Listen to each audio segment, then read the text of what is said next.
Alors, la dernière fois que j'étais ici, puis il me semble que ça fait très longtemps, on a commencé à parler des noms de Dieu. Et est-ce que Nick, ça va? La traduction, ça va m'entendre? Oui.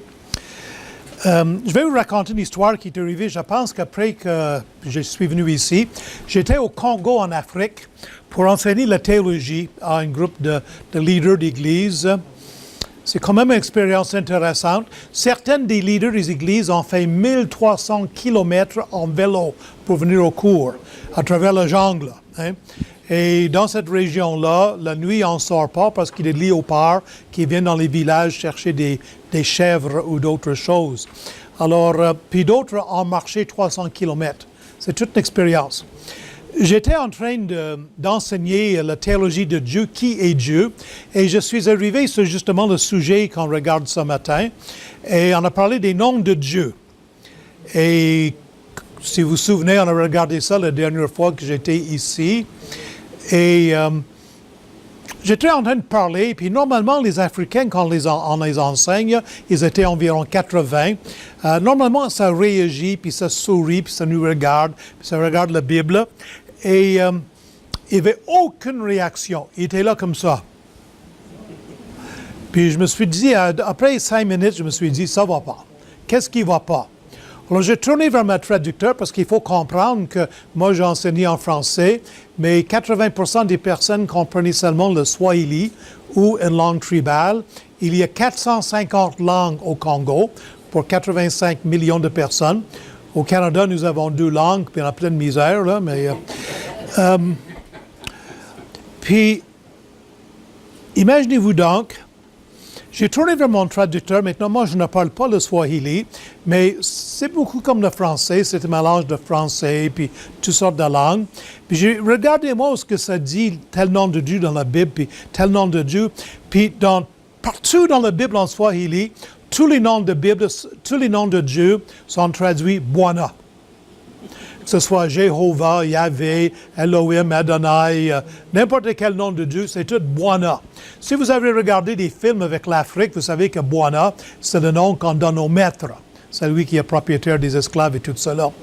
Alors moi, je suis contente là, que ma Bible en français, au moins, on a les noms de Dieu qu'on peut les voir. Hein?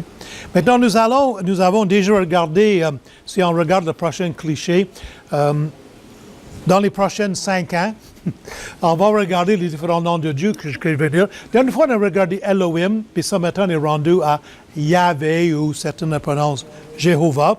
Puis je vous demande de tourner avec moi dans l'Exode, chapitre 3, et le verset 13. Exode au chapitre 3, et le verset 13. Maintenant, dans le contexte ici, Dieu est apparu à Moïse. Ça fait 400 ans que le peuple de Dieu sont en esclavage en Égypte. Et Dieu dit à Moïse, je t'ai choisi pour racheter mon peuple et vous allez retourner en Israël, puis vous allez sortir mon peuple d'Égypte pour qu'ils retournent dans leur pays, dans la Palestine. Alors, verset 13, Moïse dit à Dieu, Exode 3, verset 13, Moïse dit à Dieu, j'irai donc vers les enfants d'Israël et je leur dirai, le Dieu de vos pères m'envoie vers vous, mais s'ils me demandent quel est son nom, que répondrai-je? C'est quoi ton nom, Dieu? Hein? Dieu dit à Moïse, je suis celui qui suis. Et il ajouta, c'est ainsi que tu répondras aux enfants d'Israël. Celui qui s'appelle Je suis m'a envoyé vers vous. Dieu dit encore à Moïse, tu parleras ainsi aux enfants d'Israël, l'Éternel, le Dieu de vos pères, le Dieu d'Abraham, le Dieu d'Isaac et le Dieu de Jacob, m'envoie vers vous. Voilà mon nom pour l'éternité, voilà mon nom de génération en génération. Alors, nous tombons maintenant à ce nom Yahvé, qui est le nom personnel de Dieu. Ce nom paraît, sur le prochain cliché, 5321 fois dans l'Ancien Testament. C'est quand même un nom important. Dans l'Ancien Testament, on le retrouve 5321 fois. Et ça vient de la racine en hébreu, et je ne suis pas un expert d'hébreu. J'ai décidé de me lever 3 fois le matin, 3 fois chaque semaine le matin, lundi, mercredi, vendredi, et passer 1 heure et demie à ressusciter mon hébreu qui est mort depuis longtemps. Ça s'en vient. Mais ça vient certainement de la racine Hawa, qui veut dire existence, développement. Puis plus profondément que ça vient du mot être en hébreu. Le mot est. Yahvé a le sens donc celui qui est, celui qui existe, le verbe être, je suis. Et c'est pas un mot, c'est intéressant ici. Il semblerait que le peuple d'Israël, qui avait passé maintenant 400 ans en Égypte, a perdu le sens du nom d'existence de Dieu. Ils l'ont pas complètement perdu, parce que au chapitre 1er d'Exode,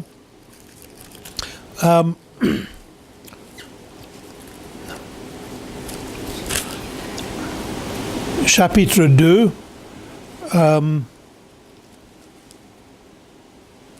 la mère de Jacques, la mère de Moïse, son nom est où?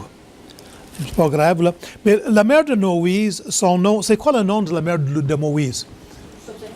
Pardon? Jochebed, oui. Ça vient du mot Jéhovah, okay? Ou du Yahvé. Ça vient le même sens, même chose. Donc, ce n'était pas un nom qui était perdu, mais les enfants d'Israël avaient perdu dans un sens l'importance de son nom personnel de Dieu. Puis on a vu cette verset importante. Dieu dit à Moïse, « Je suis celui qui suis. » Et il ajouta, « C'est ainsi que tu répondras aux enfants d'Israël. Celui qui s'appelle « Je suis » m'a envoyé vers vous. » Et dans ce nom, je pense que nous avons l'idée que Dieu est celui qui existe toujours, depuis l'éternité passée jusqu'au présent, jusqu'à l'éternité à l'avenir. Mon père était. Mon papa est mort. Moi, j'ai commencé à exister le 25 juillet 1947. Avant ça, je n'étais pas. Je n'existais pas. Puis un jour, bientôt, je vais mourir. Puis ça va faire le bonheur de plusieurs, probablement. Mais Dieu ne parle pas comme ça. Dieu ne dit pas, j'ai commencé à exister à tel moment, ou je vais cesser d'exister quand je vais mourir. Dieu est toujours le présent. Maintenant, je réalise que pour certaines personnes, on prononce Yahvé plutôt que Jéhovah.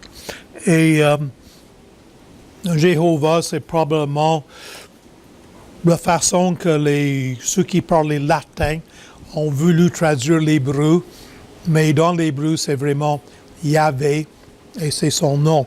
Et ceux qui mettent beaucoup d'emphase sur le nom de Jéhovah, sur le nom Jéhovah, pour ne pas les nommer, ils se trompent dans la prononciation, c'est la moindre chose qu'on puisse dire. Maintenant, on a ce nom, donc, Yahvé, Jéhovah, qui est un nom important dans l'Ancien Testament. C'est des noms comme Elohim et Adonai et les autres noms que nous avons vus et que nous verrons sont des noms généraux qui décrivent Dieu. Je pense que Yahvé, c'est son nom personnel. OK? Tu peux m'appeler le gros, tu peux m'appeler le beau ou la lettre, ou comme vous voulez. Ce sont des noms qui me décrivent. Mais mon nom personnel, c'est Doug. Vous comprenez, là? Dans ce sens-là, le mot Yahvé, c'est le nom personnel de Dieu. Mais je veux mettre du temps sur les noms composés de Yahvé. Et on va commencer dans Genèse chapitre 22 et le verset 14. Et c'est le nom Yahvé Jireh qui veut dire l'Éternel pourvoira.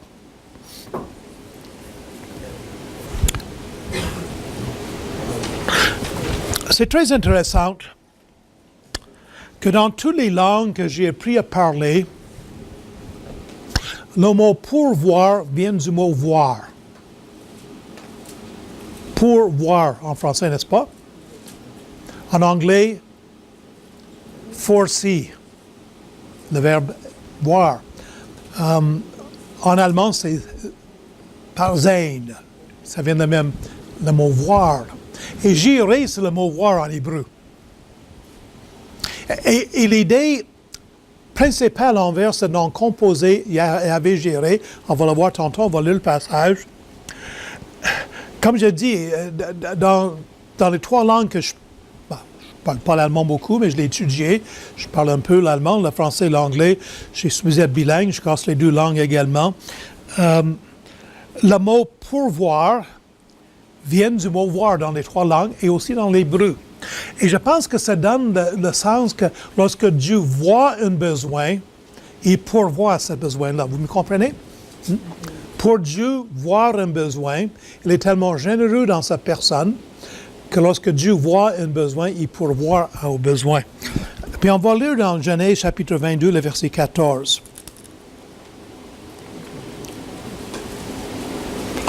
Vous connaissez l'histoire peut-être. Abraham avait un seul fils, Isaac, le fils de la promesse. Il avait presque 100 ans lorsque le fils est né.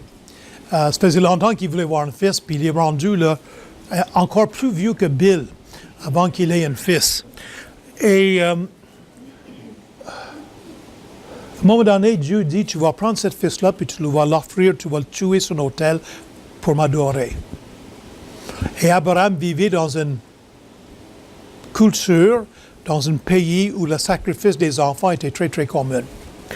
Et Abraham arrive sur la montagne et il lie son enfant Isaac sur l'autel, puis il lève le couteau pour le tuer, puis Dieu appelle du ciel, non, tu ne fais pas ça.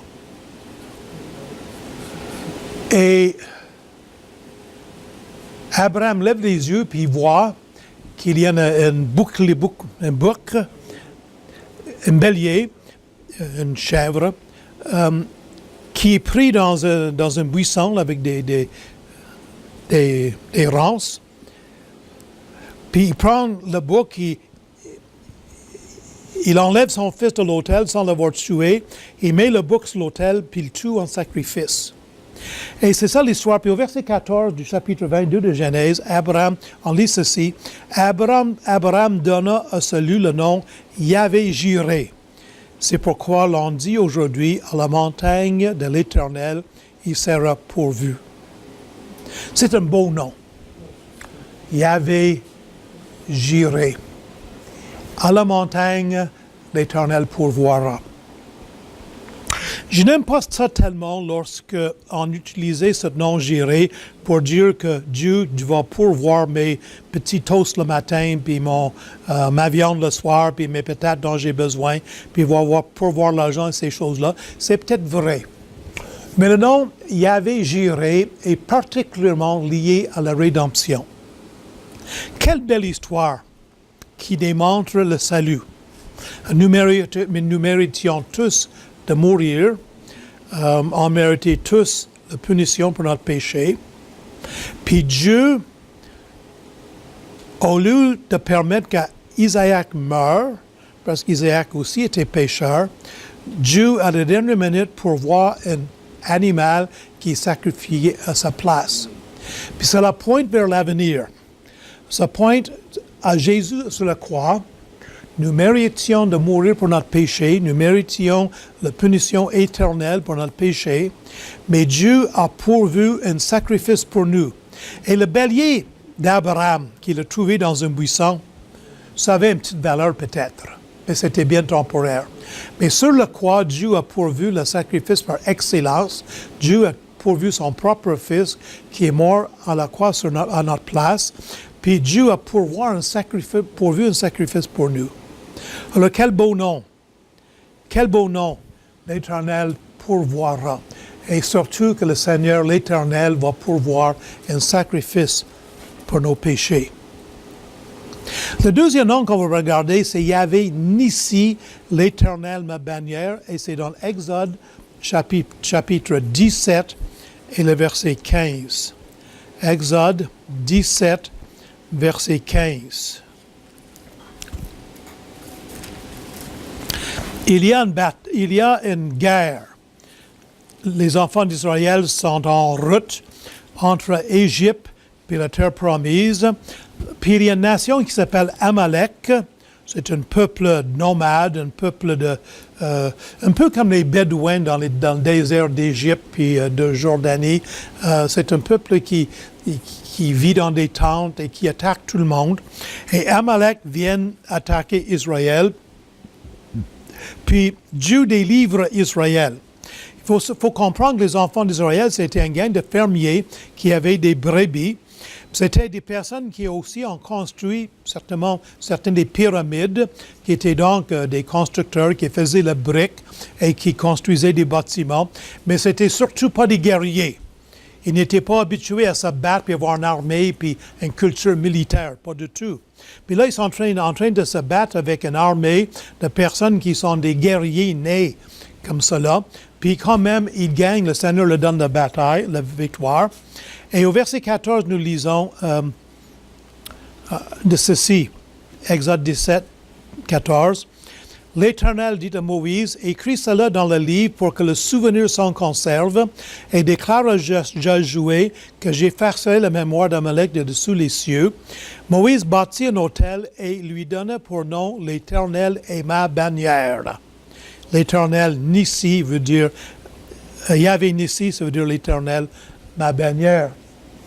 Peut-être que c'est étrange pour vous, mais est-ce que c'est la semaine passée ou la semaine avant, nous étions aux États-Unis, mon épouse et moi, avec un groupe, puis on voyageait visiter, puis on a visité West Point, qui est le collège militaire pour l'armée américaine. Et c'est intéressant dans ce grand collège-là, qui a 8000 étudiants, je pense, si je me souviens bien. C'est là qu'on a formé les grands généraux comme Eisenhower, puis Patton, puis d'autres comme cela. Et tous les officiers dans la militaire américaine, dans l'armée, sont tous formés là. Et sur les murs, dans cette grande université-là, il y a des bannières pour chaque groupe de soldats, des bataillons de soldats qui ont gagné des batailles. Mon père était dans la marine canadienne, puis je peux vous dire que sur les bateaux, dans ma jeunesse, je le voyais quand mon papa était sur le bateau, il y avait des bannières sur le bateau. Et les bannières symbolisaient la victoire. C'est dans cela. Alors, dans ce contexte-là, Yahvé Nissi, ce deuxième nom composé de Dieu avec Yahvé, ça parle de bannière, puis ça parle de victoire. Ça parle de victoire. Israël était mal pris. Il ne pouvait absolument pas espérer gagner la bataille contre Amalek. Et nous aussi, dans notre vie chrétienne et dans notre expérience de tous les jours, des fois, on est dans des situations où on ne peut pas gagner. C'est sûr. Moi, je suis préoccupé. Si vous êtes comme moi, vous voyez ce qui se passe dans le monde, dans le Canada. Les groupes militants gays sont en train de gagner beaucoup de batailles. Ils contrôlent les médias. Est-ce que c'était dimanche passé, on était à Toronto, mon épouse et moi, on était dans une des plus grands hôtels de Toronto, et c'était la parade, la marche gay dans les rues de Toronto. Tu sais qui était là, hein? Justin Trudeau. Et les 4 candidats au leadership du Parti conservateur étaient là, puis le premier ministre de l'Ontario était là. On arrive à l'hôtel. Il n'y avait même pas de place pour stationner l'autobus parce qu'il y avait des limousines là, avec des vitres, des paix, puis toutes armées là. Il y en avait des vingtaines partout là.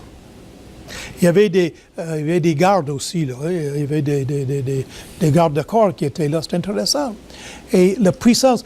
Dans des grandes églises à Toronto, il y avait des drapeaux multicouleurs. Parce que c'est le signe des gays. Vous êtes bienvenus chez nous dans notre église. C'est comme ça. À l'hôtel, il y avait des drapeaux de l'arc-en-ciel, rainbow, là, pour signifier que les gays étaient libres. Puis je peux vous dire que ces gays-là, l'hôtel était plein, puis ils se sont visités dans les chambres jusqu'à 4 heures puis 5 heures du matin. Clac, clac, clac, clac, clac, on essaie de dormir. Puis j'ai l'impression que cette bataille contre le mouvement gay, là, ça va beaucoup nous affecter. Ça va beaucoup nous affecter. On ne va pas gagner. Bataille de l'avortement, bataille de toutes sortes de choses. Quelle sorte d'influence que nos enfants, nos petits-enfants vont subir. Mais moi, je sais que mon Dieu, c'est Yahvé Nissi, l'Éternel, ma bannière. Puis c'est lui qui va gagner et c'est lui qui va nous donner la victoire. Peut-être à long terme, mais il va donner la victoire. Deuxième nom se trouve dans Juge chapitre 6, le verset 24. Juge 6, verset 24. Juge 6, 24.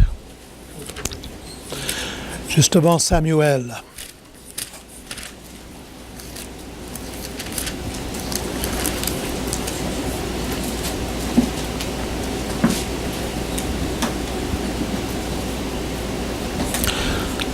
C'est encore après une autre victoire. Et puis, au verset 24, on lit « Gédéon bâtit là un autel à l'Éternel et lui donna pour nom l'Éternel paix, où il y avait Shalom.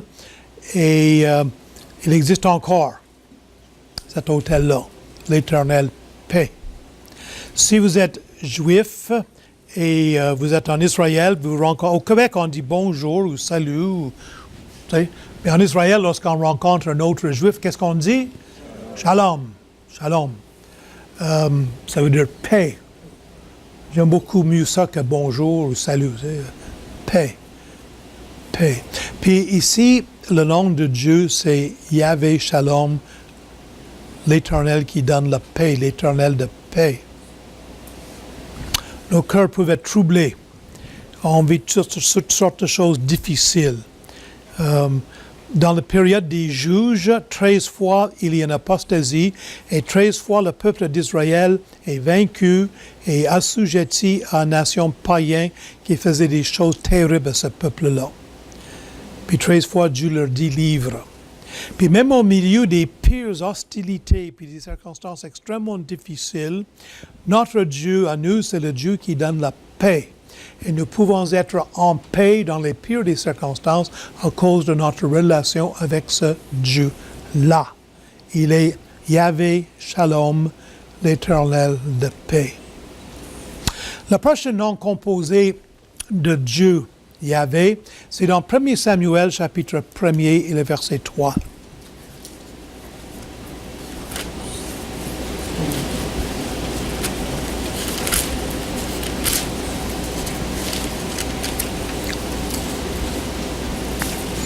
Et je pense que j'ai une mauvaise référence.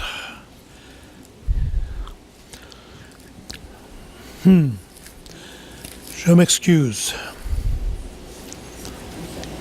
J'ai fait une erreur de taper. Bon, mais je vous demande de me croire, puis j'écrirai un email à René et Janice, puis ils vous donneront le bon verset la semaine prochaine. Yahvé Sabaoth, ou Sabaoth, qui veut dire l'Éternel des armées. Puis c'est un nom qui vient très souvent dans l'Ancien Testament, l'Éternel des armées. Ça n'a pas toujours le même sens nécessairement, le même sens de base, là, mais les armées peuvent vouloir dire les étoiles. Dans un sens, les étoiles sont un peu l'armée de Dieu dans les cieux, dans le sens qu'une armée, c'est un grand peuple, c'est nombreux, il y a beaucoup de personnes, puis il y a beaucoup d'étoiles. Beaucoup plus souvent, ça réfère aux anges. Je ne sais pas combien d'anges qu'il y a. Est-ce qu'il y en a qui peuvent me dire combien d'anges qu'il y a? Des myriades et myriades. Probablement que le myriade, qui est un mot grec, veut dire un nombre qu'on ne peut pas compter. C'était le plus grand nombre chez les Grecs. D'autres vont dire que ça veut dire 100 000. Alors, mais c'est tellement important, le nombre d'anges, qu'on a pris 2 fois le chiffre le plus important, myriade de myriades. C'est énorme, c'est énorme. Si c'est 100 millions, 100 000, comme certains disent, mais 100 000 fois 100 000, je pense que c'est 1 milliard, ou je ne sais pas quoi, là.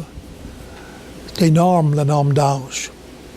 Dans le Moyen Âge, certaines grandes théologiennes faisaient un débat pour savoir combien d'anges pouvaient embarquer sur la tête d'une épingle. On ne se livrera pas à ce débat aujourd'hui. C'est ridicule. Des fois, l'Éternel des armées fait référence au peuple de Dieu aussi. Comme le peuple de Dieu est une armée qui se bat pour lui. C'est comme ça aussi dans l'Ancien Testament. Et des fois, quand on s'encelle, il y a combien de personnes dans la ville de Trois-Rivières? On me dit que la population de Trois-Rivières, c'est environ 135 000 personnes. Depuis qu'on s'est tout amalgamé avec Trois-Rivières, Saint-Louis-de-France, Le Cap, Saint-Marc-du-Cap, et Pointe-du-Lac, je ne sais pas. 135 000 personnes. Puis il y a combien de chrétiens évangéliques dans la ville de Trois-Rivières? Est-ce qu'on est 1200, 1500? 1%? Est-ce que vous savez que si on a 1% de chrétiens évangéliques dans Trois-Rivières, c'est extraordinaire, parce que dans le Québec, la moyenne, c'est 1,5%? On n'est pas nombreux. Les enfants d'Israël non plus, ils n'étaient pas nombreux. Ils étaient moins que leurs ennemis. Mais nous, notre Dieu, c'est l'Éternel des armées. On se souvient de l'histoire d'Élisée. Élisée qui était dans une ville, dans la Samarie, puis ils étaient attaqués par une grande armée, puis ils ne voyaient pas d'espoir. Puis Élisée a demandé au Seigneur, ouvre les yeux de mon serviteur pour qu'il voie. Puis le Seigneur lui ouvre les yeux, puis en plus de l'armée de l'ennemi qu'il voit, il voit des chariots d'anges partout qui viennent battre pour lui. Nous ne le savons pas. Puis dans nos circonstances difficiles, l'Éternel des armées envoie ses anges pour nous secourir. Et je ne suis pas la personne qui voit des anges partout, puis qui peut identifier des anges, mais je sais que le Seigneur... Moi, j'ai les anges gardiens quand je conduis ma voiture. Mon épouse est d'avis qu'il y a 6 anges gardiennes qui sont désignés pour moi quand je conduis. C'est peut-être vrai. Pardon? Des milliards. C'est ça. Oui, c'est ça. Oui, c'est ça. Mais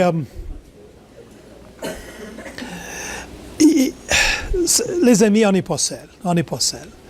Puis, des fois, on peut être défaitiste, puis on peut dire, il n'y a pas d'espoir, puis on va perdre, puis... Non. Notre Dieu, c'est l'Éternel des armées, puis il gagne. Il gagne.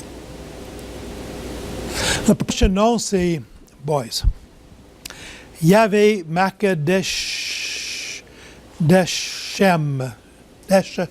Bill, tu as étudié l'hébreu, là, c'est comment tu prends ça? Comment? Chem, c'est vrai. Chem, c'est ça. L'Éternel qui vous sanctifie. J'espère que j'ai la bonne référence. Exode 31, 13, s'il vous plaît.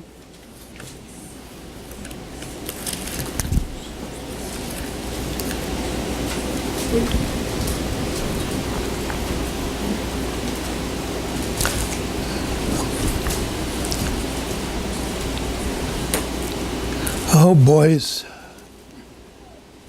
Ça va pas bien aujourd'hui. Pardon? Oui, il y a des fois, vous savez que les versets ont été changés. La position exacte des versets, c'est pas la même dans toutes les langues, puis moi je l'ai préparé en anglais. Qu'est-ce que ça dit en anglais? Lis-moi là en anglais. You are to speak to the people of Israel and say, above all, you shall keep my Sabbath, for this is the sign between me and you, that you may know that I, the Lord, sanctify you. Oh, c'est Exode 31. Moi, je suis en Genèse. Oh, boys. J'ai besoin de quelques-uns de ces anges pour tourner mes pages pour moi. Exode 31, 13.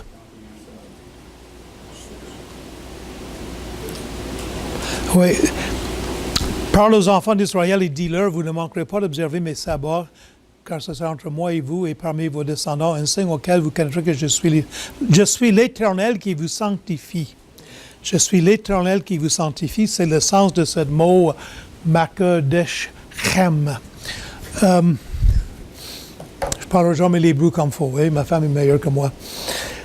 Vous savez que mon épouse intelligente a appris l'hébreu pour pouvoir aller en Israël avec moi. Non, oui. Non, oui. Elle n'est pas pure. Meilleure que moi, en tout cas. Moi, je peux lire l'hébreu, elle peut le parler. Pardon? Je comprends un peu, oui, c'est ça. Chers amis, je vais avoir 69 ans dans 2 semaines. C'est le 10 aujourd'hui, hein? Ouais. Dans 2 semaines, 15 jours. Et je suis le Seigneur depuis que je suis très jeune. Mais j'ai encore de temps en temps, une fois par 3 ans, je trouve un péché dans ma vie, que j'ai fait un péché. Un peu plus souvent que ça, hein? Un peu plus souvent que ça. Et des fois, je suis dans le désespoir. Il y a des choses dans ma vie que ça fait longtemps que je lutte contre ça, puis je veux changer, puis ça ne change pas vite. Vraiment pas vite. Puis surtout quand on est marié avec une femme parfaite, mais c'est pas... On le subit un peu plus, hein, on le voit, là. On compare à ma femme, puis je me dis, ouais, Chers amis, notre Dieu éternel, Yahvé, en passant, souvent dans la Bible française, c'est écrit éternel, hein? On traduit Yahvé par éternel, puis c'est pas une mauvaise traduction, parce que le sens du mot Yahvé, c'est peut-être dans ce sens-là, éternel. Mais ce Dieu-là a décidé de nous sanctifier. Il a décidé de nous mettre à part, puis qu'on va être parfait. Imaginez-vous donc qu'un jour, je vais être parfait. Il y en a qui s'attendent, qui ont hâte que ça arrive, je peux vous le dire. Hein? Et vous aussi, vous allez être parfait. Puis dans votre lutte tous les jours, puis dans le découragement, j'espère qu'on est découragé avec notre péché. J'espère qu'on ne dit pas, ah, voilà, je suis comme ça. Hein? On lutte contre le péché. On n'est pas content de cela. On veut changer, on veut ressembler de plus en plus à Jésus-Christ. Mais un des titres que Dieu se donne dans l'Ancien Testament, c'est l'Éternel qui vous sanctifie, qui vous met à part et qui vous purifie.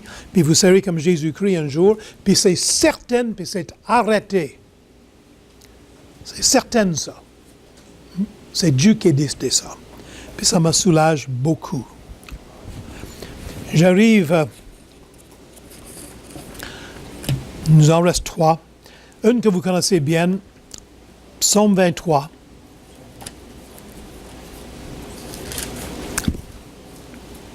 Verset 1er. Psaume 23, verset 1er. Yahvé Roi. L'Éternel est mon berger. L'Éternel est mon berger. Yahvé Roi. Vous savez que les bergers, c'était pas bien connu, c'était pas bien apprécié d'entendre Jésus. En Égypte, on a mis les enfants d'Israël dans un terrain, tous eux autres, parce qu'on ne voulait pas les sentir, ça sentait pas bon. Ça sentait des brebis. Je me souviens que j'étais dans une église où il y avait quelques fermiers, puis on était ici dans les églises, puis souvent les fermiers, ça rentre en retard parce qu'il faut qu'ils fassent la traite, puis tout cela. Ça rentre dans l'église, puis même si on ne les regarde pas, on sait que c'est eux qui rentrent parce qu'on les sent, les fermiers, ils se sentent comme les animaux qui gardent.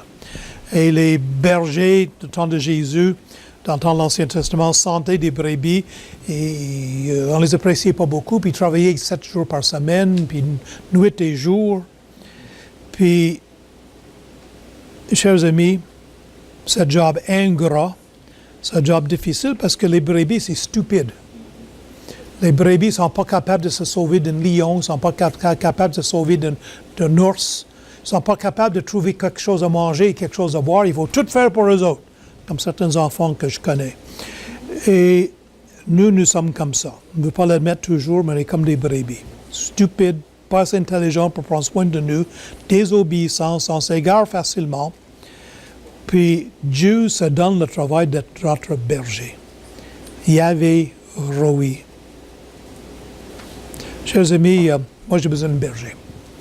J'ai besoin de quelqu'un pour me conduire. Et le psaume 23 est magnifique. Il me fait reposer dans les verts pâturages. Il me dirige vers des eaux paisibles. Il restaure mon âme. Et dans les temps où on est troublé, on a besoin de se reposer dans des verts pâturages. On a besoin d'être à côté d'eau paisible. On a besoin de se faire restaurer mon âme. Et l'Éternel, Yahvé, Roi, l'Éternel, mon berger, il assume cette tâche-là. Le maître créateur de l'univers, l'Éternel des armées qui s'occupe de milliards d'étoiles, d'anges, il s'abaisse pour être mon berger. Puis moi, j'ai besoin d'un berger comme ça. Mais je suis reconnaissant que l'Éternel est mon berger. Et dans le Nouveau Testament, Jésus dit, je suis le bon berger. Il nous en reste 2, 3. Yahvé Tzkendu. Jérémie 23, 6, s'il vous plaît. Jérémie 23.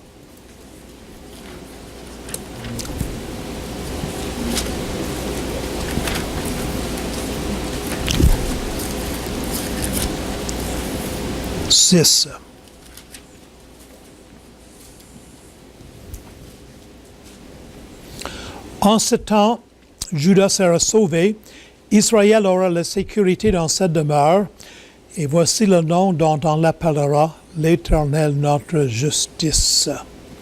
Dans le sens, dans l'histoire, dans le contexte ici, dans Jérémie 23, Dieu s'en prend aux faux bergers, aux faux leaders religieux et politiques des enfants d'Israël, qui, au lieu de prendre soin des brebis, les dispersent, au lieu de donner la nourriture aux brebis, volent les brebis. C'est vraiment de mauvais bergers. Puis des bergers qui pratiquent l'injustice, des brebis méchantes. Puis on lit l'histoire des souverains sacrificateurs et de certains rois dans l'Ancien Testament, puis c'est vrai que c'était des ben mauvais bergers. Mais dans ce passage ici, Judas sera sauvé. Le peuple de Dieu sera sauvé. Israël aura la sécurité dans sa demeure. Ah, que j'ai hâte d'avoir la sécurité dans nos demeures. Regarde qu'est-ce qui s'est passé aux États-Unis depuis une couple de semaines. Des policiers tués, des personnes tuées, et l'injustice, ça finit plus. Mais on sera en sécurité et on va appeler l'Éternel notre justice.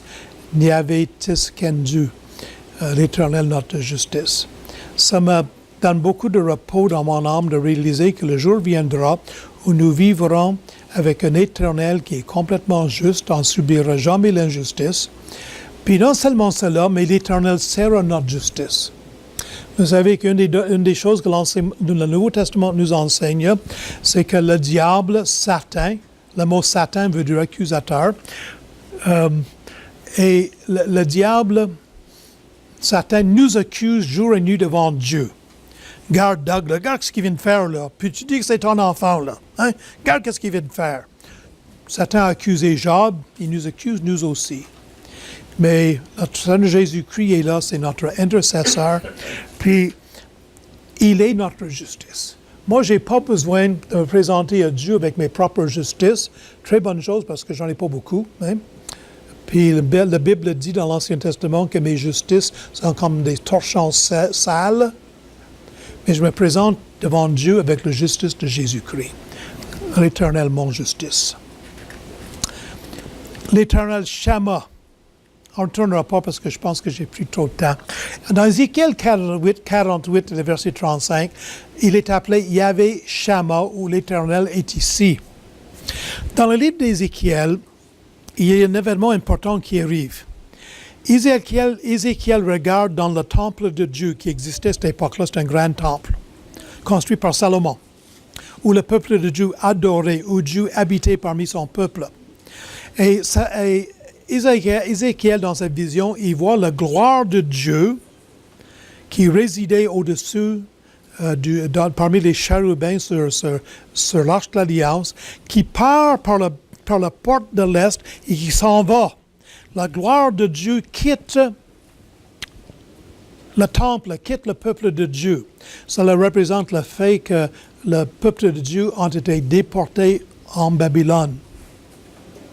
Puis à la fin du livre d'Ézéchiel, la gloire de Dieu revient, passe par la porte de l'Est de Jérusalem et revient dans le temple, ce qui signifie la présence de Dieu.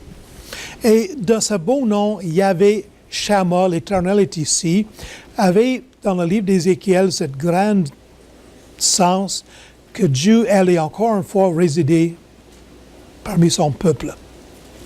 Est-ce que vous savez que Dieu est ici avec nous?